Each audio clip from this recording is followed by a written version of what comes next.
السلام علیکم ورحمۃ اللہ وبرکاتہ۔ امید رکھتا ہوں کہ سب دوست احباب خیریت و عافیت سے ہوں گے۔ ابھی میں خشکی اور خشک مزاج والا ہونے میں فرق بتانے جا رہا ہوں۔ خشک مزاج والا ہونا یہ علیحدہ بات ہے اور جسم میں خشکی ہونا یہ جدا چیز ہے۔ ضروری نہیں کہ آپ خشک مزاج والا ہو۔ خشک مزاج والا ہونا یہ عضلاتی مزاج والے کو کہا جاتا ہے، تو ضروری نہیں کہ اس مزاج میں آپ کی خشکی ہو سر میں یا اور جسم پر، بلکہ این ممکن ہے کہ عضلاتی مزاج ہو کسی بندے کا، یعنی خشک مزاج والا ہو اور اس سے جسم میں خشکی نہ ہو۔ اس لیے کہ یہ جو علامات ہم بیان کرتے ہیں کہ فلاں مزاج میں یہ بیماری یا یہ علامات ہونے ممکن ہے، تو اس کا یہ مطلب نہیں کہ اس مزاج میں یہ علامات ضرور ہوں گے، تو یہ بھی ضروری نہیں کہ یہ علامات کسی اور مزاج میں نہیں ہوں گے۔ بات سمجھ آ رہی ہے؟ تو ایک ہے خشک مزاج والا ہونا، دوسرا ہے جسم میں خشکی کا ہونا۔ اگر آپ یہ فرق نہ کریں اور کسی کے سر وغیرہ میں آپ خشکی دیکھیں اور وہ خشک مزاج میں نہ ہو، وہ سر والی خشکی، اور آپ اسے خشکی کو دیکھ کر خشک مزاج والا سمجھنے لگے اور اس اعتبار سے آپ علاج کریں، تو کچھ بھی فائدہ نہیں ہوگا بلکہ نقصان کا خطرہ ہے۔ تو سب سے زیادہ خشکی خصوصاً سر میں عام طور لوگ اس سے بہت زیادہ فریاد کرتے ہیں اور اسے بہت بڑا مرض سمجھتا ہے اور لا علاج بیماری سمجھتی ہے۔ تو یہ اعصابی یعنی تر، خصوصاً اعصابی عضلاتی میں خشکی، سر میں اس طرح کی سفید سفید ذرات کا ہونا یہ عین ممکن ہے۔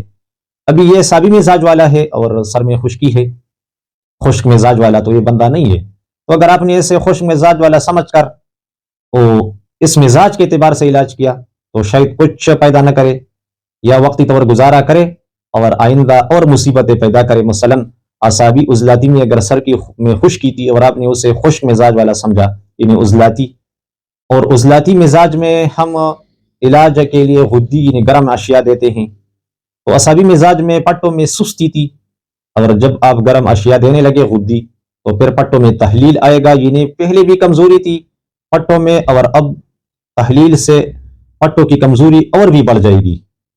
تو یہ فرق سمجھنا ضروری ہے۔ غدی مزاج میں بھی بالکل عین ممکن ہے کہ ایک بندے کو خشکی ہو، تو سب سے زیادہ خشکی اعصابی عضلاتی مزاج میں ممکن ہے، اس لیے کہ اس میں نہ تو سوداوی رطوبات ہے اور نہ حرارت ہے۔ پھر اس کے بعد مطلب غدی مزاج میں یا عضلاتی مزاج میں ہم دیکھیں گے کہ خشکی ہے یا نہیں ہے۔ تو بہرحال ہر مزاج میں خشکی ہونا یہ ممکن ہے، اور یہ ضروری نہیں کہ کسی کے جسم میں خصوصاً سر میں یا کہیں اور پر خشکی ہو تو اس کا مزاج خواہ خشک ہو۔ یہ آپ نے دیکھا ہوگا شوگر والے مریض، وہ اعصابی مزاج والے ہوتے ہیں، خشک مزاج والے نہیں ہوتے، پھر بھی اس کی منہ خشک ہوتی ہیں، اور اس کی تیزابیت نہیں ہوتی پھر بھی اس کے پاؤں جلتے ہیں۔ یعنی بہت سارے علامات اعصابی مزاج میں وہ ایسے نمودار ہوتے ہیں کہ اس سے عام طور بندے کو لگتا ہے کہ یہ عضلاتی مزاج والا ہے۔ تو ضروری ہے کہ آپ تشخیص کریں اور مزاج معلوم کریں، پھر اس کے بعد آپ علاج کریں، تو پھر فائدہ ہوگا، وقت بچ جائے گا، پیسہ خرچ نہیں ہوگا اور بندے کو صحت ہوگی۔ تو اسی طرح غدی مزاج، خصوصاً غدی عضلاتی، اس میں بھی جسم میں خشکی ہونا بالکل عین ممکن ہے۔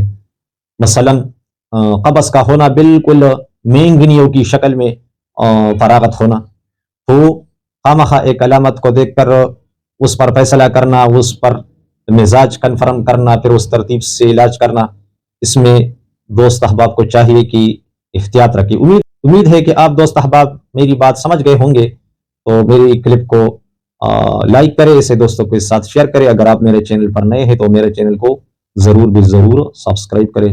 السلام علیکم ورحمۃ اللہ وبرکاتہ۔